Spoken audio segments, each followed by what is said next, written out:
Hi everyone and welcome back to a brand new episode of Brewing Life. I am Neha Pathak, your host. Brewing Life is Publicis Sapiens' own technology chat show. Today I bring to you a very interesting topic on immersive technologies.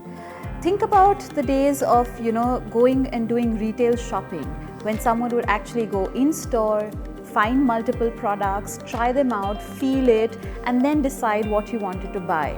But over the years, when digital has come into play, there is a lot of online shopping that people do sitting out of the comfort of their own home.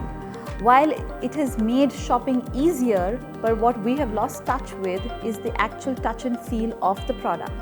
Now, what retailers are trying to do is use technology to bridge that gap between, the physical world and the digital world, and therefore the use of immersive technologies like virtual reality. So, to talk about immersive technologies and its future, today my guest is Bhumika Sharma, who is a senior manager of Publicis Sapiens and is our expert in experience technologies. So, welcome to the show, Bhumika. Thank you, Neha. Happy to be here. You remember the days when, in technology, when we would have command prompt and DOS, between that time and now, when we're talking about immersive technologies, how has technology changed over time? I still remember the days when we used to do everything on command prompt. Yeah. And before that, when we had punch cards. I mean, Right. I never got to use it. Neither did I. Yeah, but then things have moved from punch cards to DOS prompt to a more intuitive graphical user interface. Right. Like, the VB script time when we had all the controls and text boxes, drop downs. Right.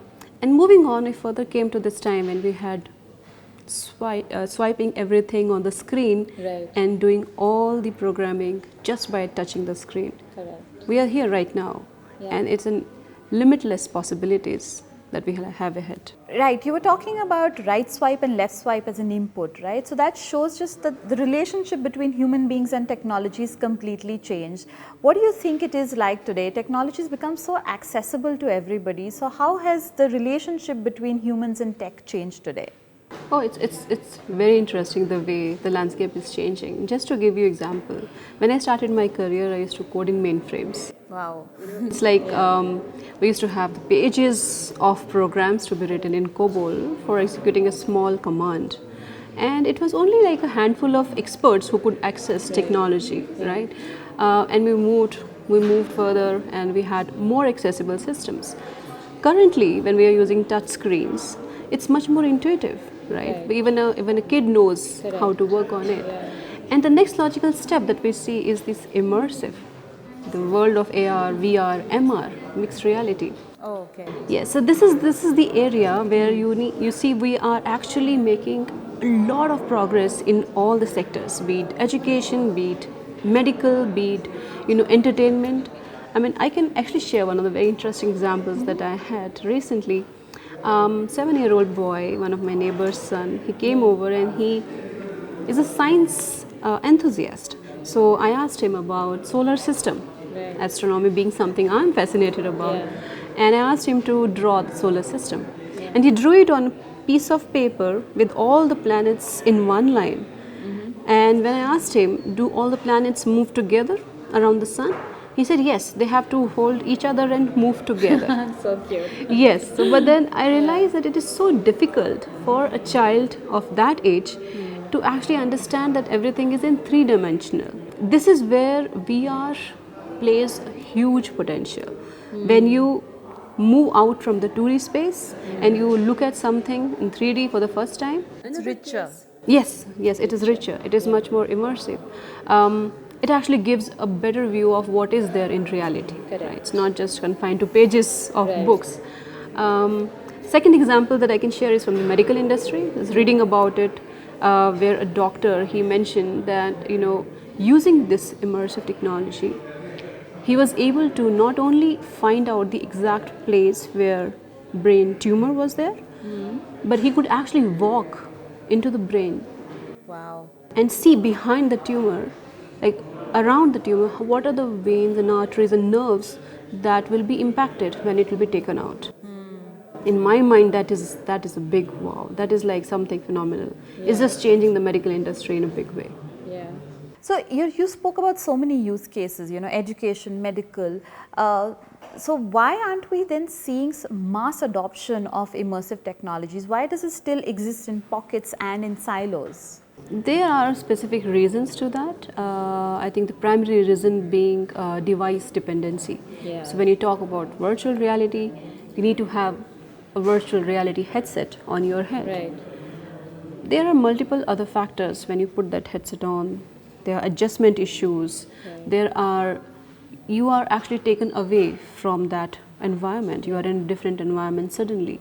There's a risk of tripping over the wires. And plus, some people feel dizziness and headache, and there's a screen which is very close to your eyes all the time, a lot of strain on eyes, and many such physical barriers which are actually stopping people from trying out new things.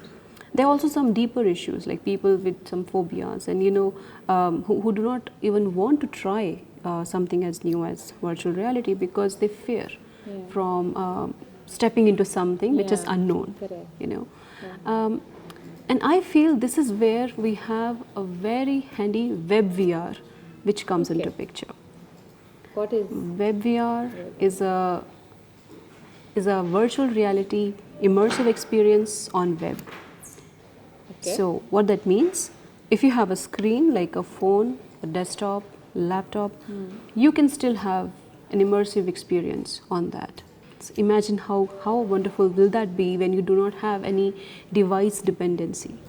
Imagine having this immersive experience taken from only 175 million people who are currently using immersive to more than 4 billion people who are the web users. correct? So everybody could have this immersive experience. How wonderful will that be? But immersive is like, it's an immense potential that it has.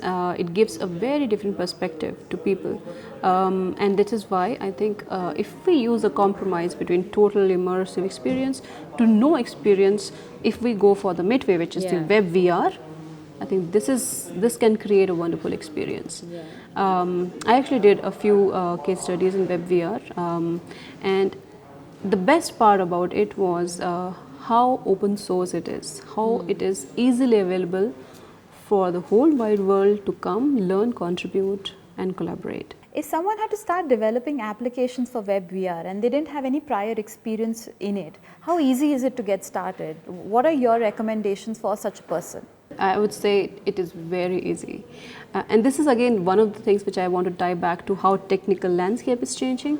Things were very tough to learn early on. You had to have mastered the different ways, of writing the programs.